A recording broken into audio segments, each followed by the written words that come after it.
Hello, welcome to my rug. This is a quick overview of this Nodus Avalon 2. If you're in the UK, the best place to get this is Watch Gecko, which is where I got this from. I got a bit of a cheeky one on this. This was a pre-owned. It's got a couple of someone's desk div, and can you see that it's got a couple of scratches on the back, which I'm not bothered about at all because the rest of it is mighty fine. So it was super cheap. I find one particular thing about this watch interesting, which I'll get to in a minute, but just a quick one on the specs. In fact, no, I'm going to get onto what I find interesting about this watch first, because then the specs seem relevant. This, as far as I'm concerned, is a homage-ish type watch of the Seiko Sumo. And I say that because it has the cushion case in the same way that a Sumo does, and in the same way as a turtle does. But where it differs to the turtle is the case, well, the bezel extends to almost the edge of the case, which is the same thing as the Sumo. The crown is at the 4 o'clock position. I'm not entirely certain where the Sumo is, but it's that kind of position, that they're offset crowns. It's the same sort of diameter. So I measured this at 13 with that double dome sapphire crystal, whereas I think the Sumo the specs on the website say 12.75, but my equipment's not that specific. They measure the width as 43.5, which is about right, but the actual bezel to bezel, the actual watch, if you like, is about 42. And it wears like a 42. It doesn't wear like basically a 44 or a 43. But what's interesting, I think, is what they've done. So whereas a normal homage takes a watch, copies it, and tries to present the same thing from a box of parts, then it doesn't quite look right. What they've done here, the Sumo is a 45mm watch. It's a big watch, and I like it. I really, really like the Sumo, but I could never wear it because it's just too big.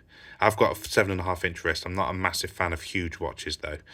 I'm just going to give it a little polish.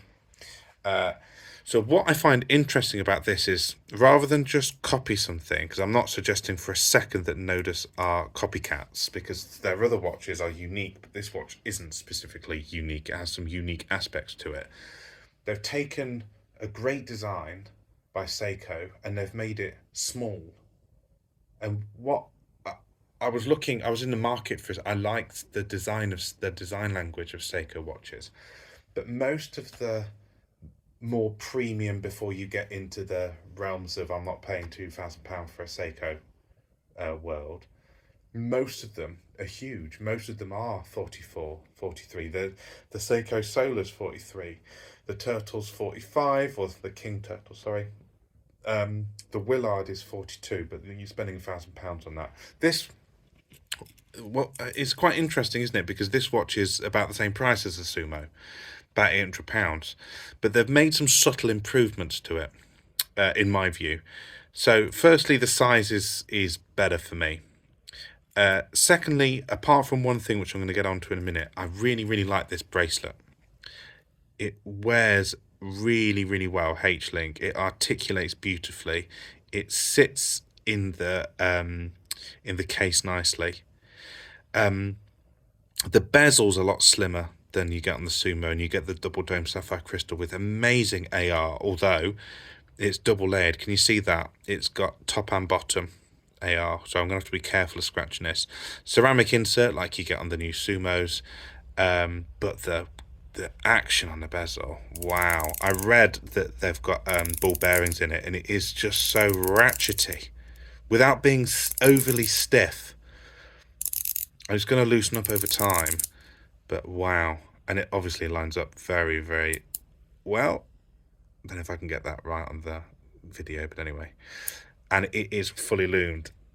And when I say fully loomed, I mean the loom. I'm not sure I'm going to be able to do it justice in here, but the transition on this loom is outstanding. So it's I think it's BGW9. It's blue. and yeah, it glows very, very nicely. The crystal has a slight chamfer to it there, which has been picked up nicely. The face has a very nice textured finish to it, and all of the batons and markings on the bezel are loomed. It has a good movement in it. It's a high beat. It's a Miyota 9000 series movement, which I think is a good choice for this if you're going to want people to pay £800 for this. And the finishing on the case is very nice. Brushed on the top. You've got polishing on the top part of the mid case, and it transitions to a nice brush on the bottom part. The back, if you're interested in such things, has some nice details on it, and it is a screw down. Yeah, rather than screwed in. You know what I mean? It's a screw down, even though they look like screw holes. And it's quick release on there as well if you want to change it. So I like wearing this watch. It wears really nicely. I don't know how to explain this. So this is the main pro of this watch. If we ignore the fact that it's a Sumo but slightly better sizing, it wears like it's... I can't describe it in any other way that it's made for your wrist. It's not a light watch. I've not weighed it, but it feels heavy when you're holding it. But you don't notice you're wearing it because of the design of the case. They've done a great job on that. The way it sits on your wrist. I was wearing it last night, and I've got another. I've got a Seiko homage watch, which is the King Turtle homage, and it's where it's top heavy. But this is really, really light. It's not light, but it feels light. So I like the dimensions. I love the crystal. It's outstanding. I love the size of the watch, the crown action as well. I've not had a 9 series Miyota before, but this is unscrewing watches. Perhaps is something you don't want to do on camera because it's a bit boring. But I'm just going to do that again, actually. Oh, did I miss the pop? Yeah, it doesn't pop out, which is a bit strange. It just suddenly you can hear the wind. Ah, there we go. Anyway, didn't do that yesterday. Interesting. The wind is nice. Feels, and I know that before it leaves the factory, they look after they look at the movement and make sure it's regulated. It feels nice and oiled, and then you've got all your usual positions, and it screws in ever so nice. You don't have to push it in much to get it to screw down. But I have got a niggle on this. There's one thing I don't particularly like. So you'll see sizing is interesting. You don't have any half lengths. The links aren't particularly big. But you don't have any half lengths and you don't have any micro adjust. What you've got is their ratcheted. Can you see that push button there? So that is their equivalent to micro adjust. And so what I've got is I've pushed it out 2 positions to get it to fit my 7.5 inch wrist, and I've taken out, I think 3. Yeah, I've taken out 2 from this side and 1 from this side to fit. And I say it's a niggle. Actually operating, it's obviously a breeze, but then it's perhaps not. Can you see that? If it were micro adjust, it would be a bit more in than that. It's a bit rickety. And last night, it actually came loose. Although, be it, I was wearing it whilst pounding some dough. I was making some bread, and it actually ratcheted out 2 positions, and I had to take it off and put it back.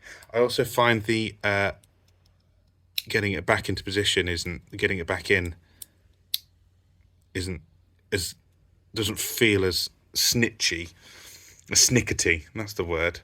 But yeah, other than that, I've got some fingerprints on it. The trouble with these high polish finishes, I don't know whether I can get that. I've not got a proper, but you can see it's starting to blue there, and it's not even dark, is it? But it's not the greatest test. Needless to say, the loom on this. I think they call it X1, which means it's slightly better than normal. But it is nice. Don't get me wrong. I really like this watch. Uh, just the attention to detail they've done. And I'm not saying it as a negative at all for it being a sumo. I just find it interesting that they've obviously looked. I don't know whether they've done this, but in my mind, they've looked at the sumo and gone, "That's a lovely watch, but it could be better. Let's make it better. Let's make it more accessible to everybody, because not everyone's got a massive wrist to pull off a sumo." And I think they've done it. Don't get me wrong, but it's interesting that it's the same price. But I think it's worth investing in, especially for the movement, the quality of the loom, the quality of the case. I'm not so sure. I know why they've done this. Well, I think I know why they've done this. They've the guys who run Nodus are watch people. They are massive watch fans, and they've tried to solve a problem, perhaps. But I'm not sure if it's worked. Gosh, this is a fingerprint magnet, isn't it? This. Should have given it more attention. But yeah, overall, it's great. But is it I mean, I bought this one technically secondhand, but directly from WatchGecko. It's a stretch to perhaps. I think if I held this and the Seiko, I'd want this more than the Seiko. But I find it interesting that it's the same price. So yeah, there we go. Thanks very much.